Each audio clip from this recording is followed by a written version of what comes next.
নারী পুরুষের নামাজের ব্যবধান। এখানে কিছু ব্যবধান এমন আছে যেটা অবলম্বন না করলে নামাজই হবে না। নারী পুরুষের মধ্যে পার্থক্য আল্লাহ সৃষ্টিগতভাবে করে রেখেছে। আর কিছু এমন আছে যে ওয়াজিবাত, মানে যে নিয়মটা যদি কোনো ব্যক্তি রেয়াত না করে, অর্থাৎ নিয়ম পালন নাও করে, নামাজ হয়ে যাবে। কিছু কিছু ভাইদের অভিমত হলো যে নারী পুরুষের নামাজের কোনো ব্যবধান নাই। এই কথাটাও একবারে সঠিক না। আবার পুরাপুরি ব্যবধান মেনে চলতে হবে সব ক্ষেত্রে, এটাও সঠিক না। সেজন্য ওলামায়ে কেরাম 22টি পার্থক্যের কথা উল্লেখ করেছেন। এই 22টি পার্থক্যের মধ্যে প্রথম হলো মেয়েদের নামাজে আজান নাই, একামত নাই।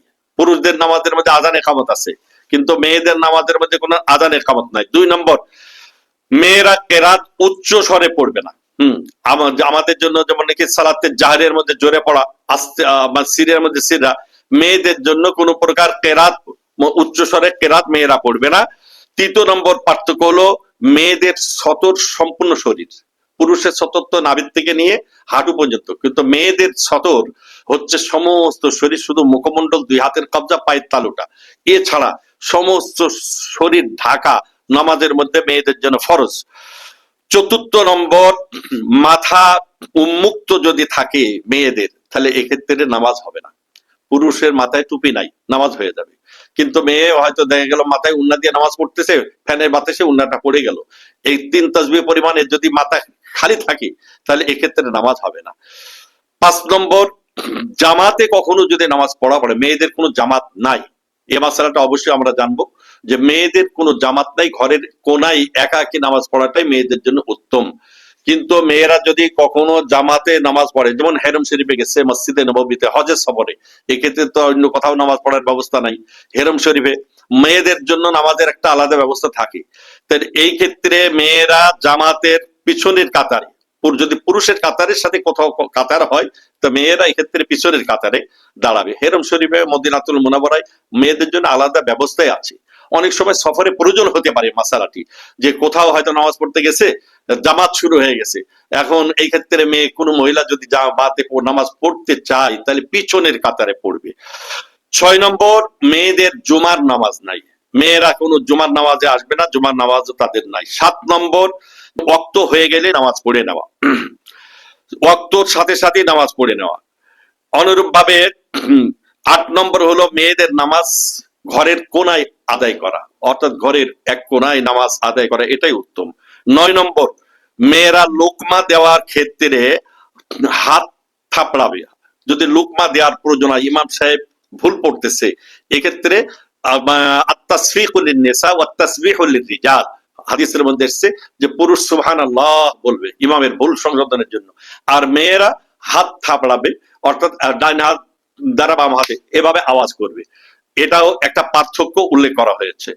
10 নম্বর, জামাতে মানে সব শেষে কাতার হলো মেয়েদের জন্য উত্তম কাতার, মেয়েদের জন্য উত্তম কাতার হলো শেষের কাতারেই নামাজ আদায় করা। অনুরূপ ভাবে 11 নম্বর হলো পুরুষ নারীর ইমাম হতে পারে, কিন্তু নারী পুরুষের ইমাম হতে পারে না। পুরুষ ইমামে মানে ইমামতি করতে পারে, মহিলা ইক্তেদা করতে পারে, কিন্তু নারী যত বড়ই মুহাদ্দিসা আলেমা হোক, কোথাও ইমামতি করার সুযোগ নাই। 12 নম্বর, মেয়েরা মুকাব্বিরি করতে পারবে না, কোথাও মুকাব্বির হবে এ সুযোগ মেয়েদের জন্য নাই। 13 নম্বর পার্থক্য হলো জোরে আমিন বলার কোনো সুযোগ নেই। জোরে যদিও আমিন বলাটা আমাদের নিকট জায়েজ, উত্তম হলো হানাফি মাযহাবে আস্তে আমিন বলা, কেউ যদি জোরে বলে নামাজ হয়ে যাবে, কিন্তু মেয়েদের ক্ষেত্রে জোরে বলার কোনো সুযোগ নেই। 14 নম্বর, মেয়েরা মাথার চুল বেঁধে নামাজ পড়তে পারে, কিন্তু পুরুষ যদি বাবরি চুলও হয়, তো মাথার চুল বাবরি চুল বাঁধার কোনো সুযোগ পুরুষদের ক্ষেত্রে নাই। অনুরূপ 15 নম্বর, সেজদার সময় মেয়েরা পুরুষের পরে মাথা উঠাবে, যদি জামাতে নামাজ পড়ে কোথাও, তাহলে এক্ষেত্রে মাথা উঠাবে পুরুষের পরে দিয়ে। 16 নম্বর, কাতারে পুরুষ একা দাঁড়ানো মাকরু, কিন্তু মেয়েরা কোথাও কাতার নামাজ পড়তেছে জামাতে, একা পিছনের কাতারে দাঁড়ালেই কোনো মাকরু হবে না। 17 নম্বর, মেয়েদের পার্থক্য হলো আমাদের নামাজের মধ্যে তো ওয়াক্তে মুস্তাহাব হলো মানে মাঝামাঝি ওয়াক্ত, কিন্তু মেয়েদের জন্য মুস্তাহাব ওয়াক্ত হলো নামাজের ওয়াক্ত হয়ে গেলেই নামাজ পড়ে নেওয়া, যখনই নামাজের ওয়াক্ত হয়ে যাবে সঙ্গে সঙ্গে নামাজ আদায় করে নেওয়া। 18 নম্বর পার্থক্য হলো যে তাকবীরে তাহরিমা, তাকবীরে তাহরিমা বলার সময় মেয়েরা হাত উঠাবে কাঁধ বরাবর, পুরুষরা কানের লতি বরাবর, অতএব হাতের কবজিটা থাকবে বুক বরাবর, আর দুই হাত মানে আঙ্গুলটা থাকবে কাঁধ বরাবর। তার কাঁধ বরাবর হাত রাখা, এটা মেয়েদের নামাজের একটি পার্থক্য। এবং মানে হাতটা কাঁধ বরাবর রেখে হাত বাঁধবে সিনার উপরে, সিনার উপরে হাত রাখবে, এবং ডান হাতটা বাম হাতের উপরে, ডান হাতের তালুটা বাম হাতের উপরে রাখবে। এটাই হলো মেয়েদের জন্য সুন্নাত।